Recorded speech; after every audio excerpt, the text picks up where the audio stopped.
Good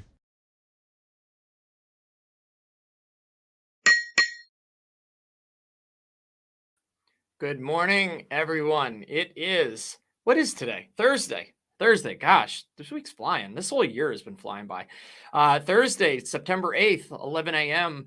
Another episode of Meet the Experts. My name is Jay Vix with JVI Mobile Marketing and the Meet the Experts podcast, which had a really exciting week this week. We actually went back and put one of our previous episodes, we actually went through the process of figuring out how to put the audio version up on some of the big podcasting platforms. So we're going to evolve this, and we now are up on Spotify and Google and Apple and a lot of different platforms, which is really, really cool. But as you know, this at the heart of this podcast is the live stream, right? Which we're doing today.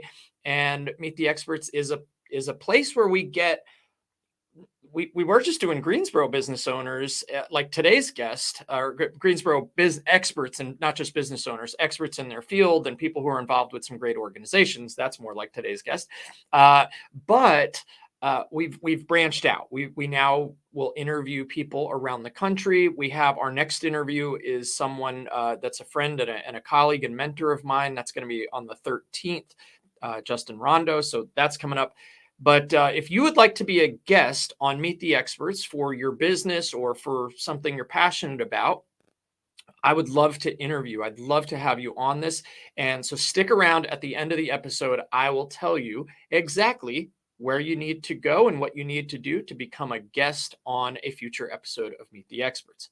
So with that being said, I am super excited to bring up a friend of mine today who I've gotten to know over the last 4 years through networking in the Greensboro area. I think the organization she's working with is phenomenal, fantastic, emotional, pulls on all the heartstrings, and is really good. So today I'm going to bring up my friend Alison Huber with the Triad Honor Flight. Alison, good morning. How are you? I'm doing terrific. Thank Awesome. you, Jay. Absolutely. Thanks for coming on. I've been looking forward to this episode ever since we saw each other that day at the GMA, and you said, could I do that for this? And I was like, absolutely. I think getting the word out about the Triad Honor Flight is going to be awesome today. So to get started, how did Triad Honor Flight get started in the Triad, and maybe just a quick overview of what it is? Sure. So the honor flights are one-day trips to DC for our veterans. And back in 2009 through 2011, the Rotary District 7690 flew 1,300 World War II veterans. It pretty much ended because there weren't very many World War II veterans left that had not been honored. And so it dissolved back in 2011. We got things started back in 2020, of course, right as the pandemic hit. But yes, we incorporated and became a new organization, relaunching the honor flights here in the Triad in 2020. That's awesome. All right. So this is an awesome concept, right? Like to be able to fly veterans up to Washington, D.C., give them kind of a day where they can bask in the glory. But now, how did you get involved with it? So, Jay, I got involved because my dad was honored with a flight from Ohio. My brother was his guardian or escort, but I drove up and surprised him. He had no idea I was coming. And I showed up when he got off the plane, and both of us broke down in tears. We call them honor flight allergies. And it was a day that changed my life. We really had not talked about his military service a whole lot. I did not even know that my dad was a Green Beret, that he was in the Army Security Agency. There were things that I had no idea about until we spent that day together. That's awesome. I'm going to put up the ticker just to keep this scrolling at the bottom of the episode, a little bit more about the honor flight and also how people can learn more.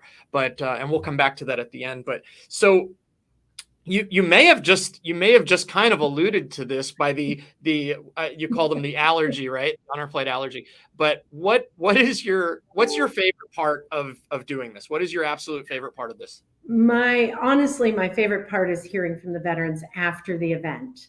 They are so emotional. They are finally feeling some closure.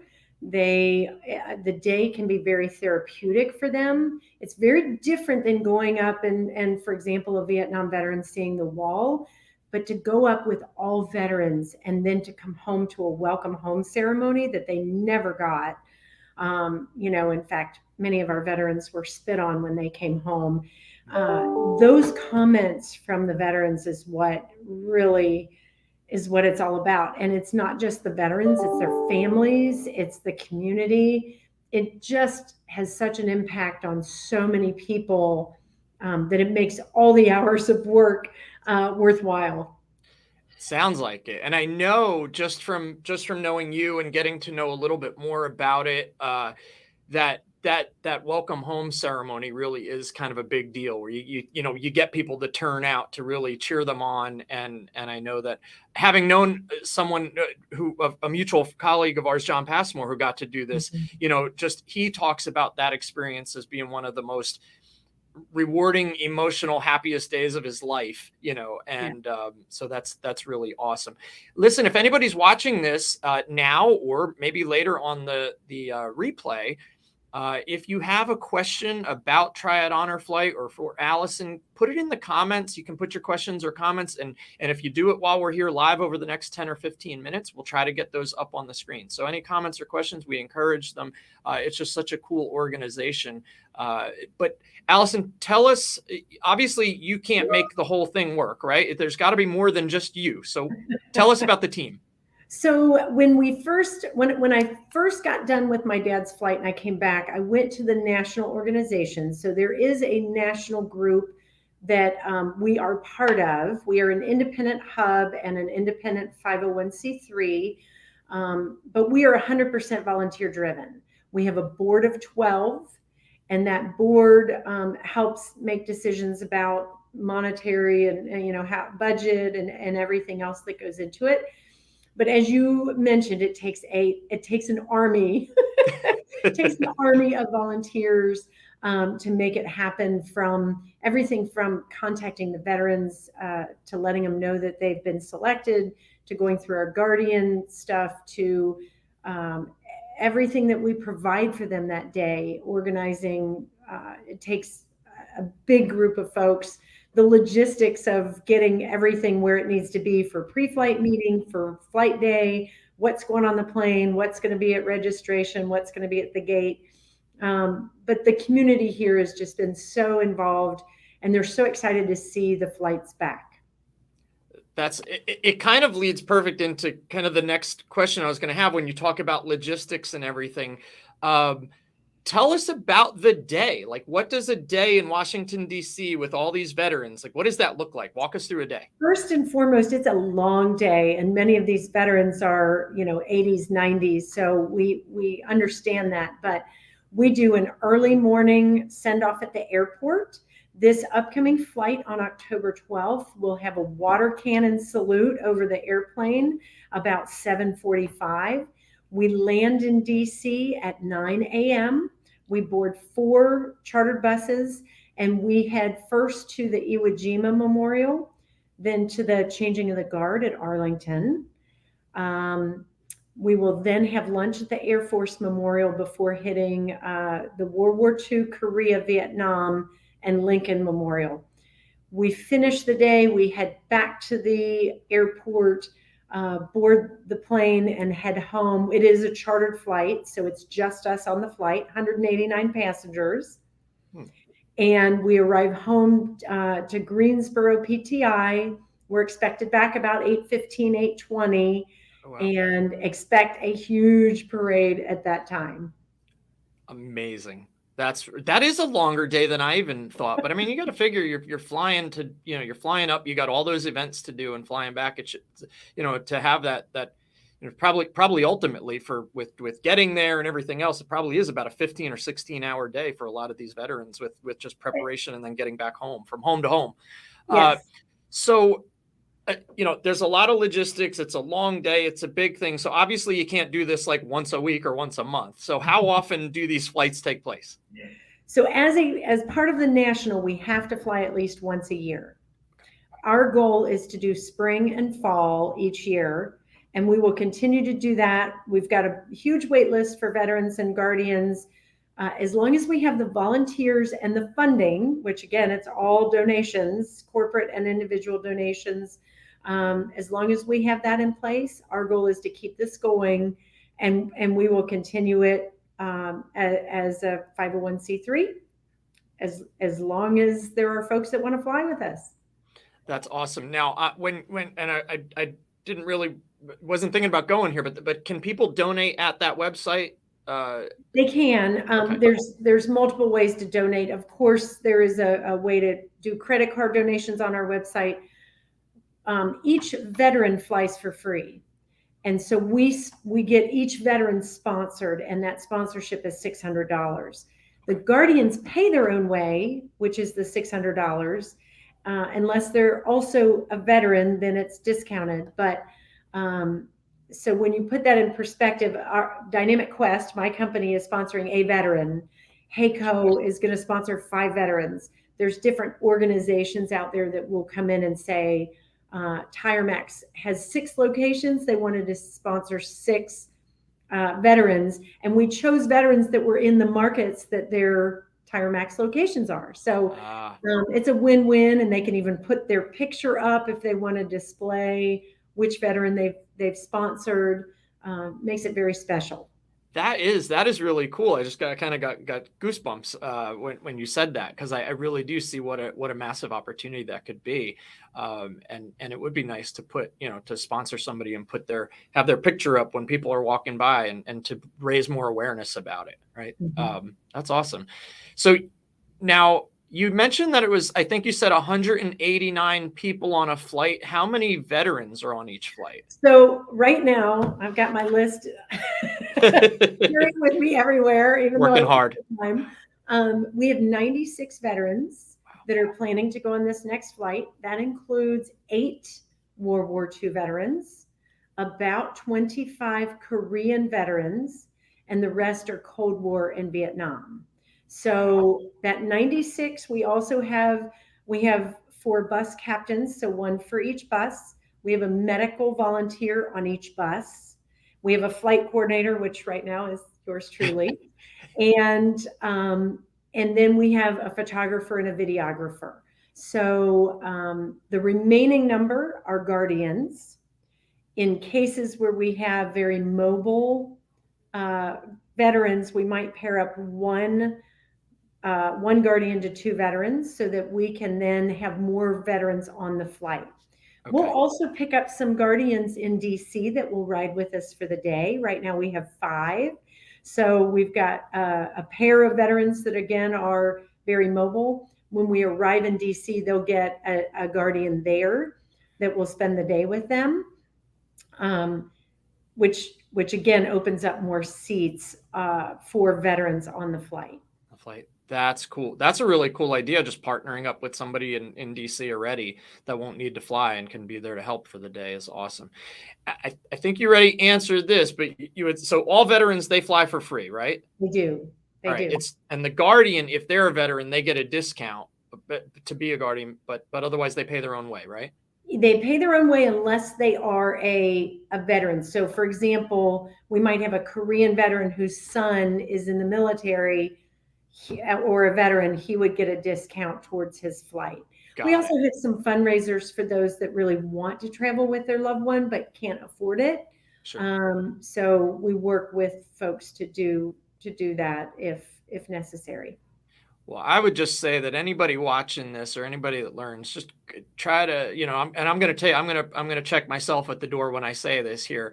Try to donate to this organization, because let's get as many veterans for free as we can, and let's make these flights as affordable for everybody as possible and get as many people on them. So that includes myself, not as a veteran, but as a donor. And come out to the welcome home party, because that, I think once you get a flavor for how impactful that is, it really makes a difference. So parking will be free. Just come on out, probably about 7:30 on October 12th, which is awesome. A Wednesday. Show up wearing your red, white, and blue. Your red, white, and blue. See, I've got my little I got my one more mission, Triad Honor Flight here. There you go. Oh, Look at that. I got my new scarf. Big We'll be scarf. I love it. selling some items. We'll have T-shirts and we've even got cutting boards and some things that are unusual that that you can purchase that day. But I'll definitely share two quick stories. You'll have to keep me honest with the time. No, you're good. You're good. I'll share two quick stories that are very emotional. One was my daughter was a guardian. Her grandpa paid her way, and she was a guardian for two veterans, one of which we determined was at the same location as my dad in Germany during the Cold War, and they were on the same mission. They were both Green Berets, Special Forces, based in Bad Taltz. We would have never met him and never had this experience without Megan being a guardian. But we've had this immense bond now with this gentleman who we never would have met otherwise. Yeah. And my dad and he have spoken on the phone to determine that they were on the exact same mission, just in two different locations. Wow. So very special. Now, I was very blessed that someone nominated me for the Salute to Heroes, American Red Cross Salute to Heroes, and I'm receiving that award September 22nd. So my parents are coming in town, and Jake and Willie, her two veterans, are planning to attend with us, which will be fantastic. Oh, well, congratulations too on that Well, award. That's amazing. Thank you. It was, again, definitely a blessing, and I've gotten so much more out of it. But the last story I'll tell you is one of our World War II veterans who was on our first flight. His name is Dallas. He had fallen ill before the flight, and he didn't think he was going to be able to go. He had told his wife, "Hey, you need to cancel," and she said, "Let's wait and see how you're feeling." So he rehabbed in order to go on this flight. He made it on the flight. He was able to participate in a wheelchair for the day, and afterwards called me just so grateful. This was such an amazing experience. The News and Record published an article about him, his service, and what the honor flight meant to him, and the whole gamut about 10 days after the flight. Ran on that Sunday morning. He saw his picture in the paper, and that afternoon he passed away. Oh my gosh. I went to that graveside service along with his bus captain and her husband, and his guardian, who was a DAV, or Disabled American Veteran commander. He was the one that was presiding over the service. And 21 gun salute taps, were a mess. But he said something very odd to me that after the service, and he said, "Alison, I meant to get a picture of Dallas in the casket." And I thought, wow, that's very strange. And he said he was buried in his honor flight jacket and hat. And that, to me, is why we do this. It's why we have the honor flight allergies, and it's why we hear about honoring those that have, in some cases, given up so much for us to be free in the United States. Absolutely. Wow. That's, I mean, so glad that he was fortunate enough to be a part of it, knowing, may not knowing that he was so near the end of his life, but just being near the end of his life is moving. Well, that's a perfect lead into pretty much one of my last questions. So, I mean, you might have described it that way too, but what would you say? Like, what does this mean for veterans and their families in all? It really is. What we hear most is that it was a bucket list, that it was something that they can share with other veterans. It is extremely meaningful. We've had many veterans come back and again have those comments about what it meant to them and their families. But I had one Vietnam veteran that during the welcome home ceremony was just absolutely bawling. And afterwards, we asked him why it was so important to him. And he said, "I'd never been proud to be a veteran until today." Wow. And, if they went through all that time and not feeling appreciated, this is the very least we can do for them. One day, it's one day, Right. It's so worth it. I mean, it's incredible. It's an incredible story, incredible organization. I know how hard you work, and I know some of the other people involved in helping and making this work. And I know that it's, if somebody's watching this from outside the Triad, I would encourage you to look at, what's the national organization? It's just honorflight.org, Okay. and you can pull it right up and find out what hubs are where. In just North Carolina, we've got Asheville, Charlotte, Greensboro, of course, or Triad, and Wilmington. Okay. We've been working with some folks that might be able to consider starting Raleigh. Wow. But there are 130 hubs nationally out of 45 different states, and they have flown 250,000 veterans for free to DC. It's just an amazing organization, and we're so blessed to be a part of it. Absolutely. So yeah, so if you're watching this and you're not in the Greensboro area, this is something very special here, but it's not limited to here. It's not exclusive to Greensboro and the Triad. If you are watching this and you're a veteran, or you just have an interest or a family member, go ahead and look up the honorflight.org website. And then if you're in the Triad, Alison, how is obviously go to triadhonorflight.org, but is there any other way they can just contact you even if they had questions? Absolutely. So our website has an application for veterans, guardians, and volunteers. Awesome. So that we can keep up with everything. Veterans need to be 65 and older to qualify. And we do take the veterans by age unless there's a terminal illness. And the guardians, if a veteran selects a guardian, they automatically are approved if they're 18 to 70 and physically capable. But you can apply to be a guardian for a random veteran and get to know that veteran. But that wait list is long, so I encourage you to do it now. Awesome. It may be a little while before we reach out to you. And you can also follow us on Facebook or LinkedIn. And our main number is on there, and we'll be glad to field those questions. And we do a lot of speaking engagements. I was at a Rotary club in Thomasville yesterday. So if you are part of an organization that would like to have a speaker, we'd love to come out and share our stories, just so we can spread awareness, not just knocking on doors for donations, I promise. Right. No, that's awesome. No, I think, look, it's something that is not probably not talked about enough or even thought of. I had never heard of these until I met you, and I do think that it's so worthwhile, and I am really, really excited that we're able to play a small part in just getting the word out there and helping you with this. So we'll do all the promoting we can of this episode. And Alison, thank you so much for coming on. Yeah, appreciate it. Absolutely. Again, good luck. And so one last thing. So the next flight for Triad is on October 12th. Right. Wednesday, October 12th. People say Wednesday. Why Wednesday? Wednesday is a good day for the airport to be less busy. Got it. And for the memorials. So Wednesday the 12th. And we have already started scheduling. Our next flight is May 3rd for 2023. Okay. So we've already got that one on the books. Awesome. And both will be American Airlines chartered flights with 189 passengers.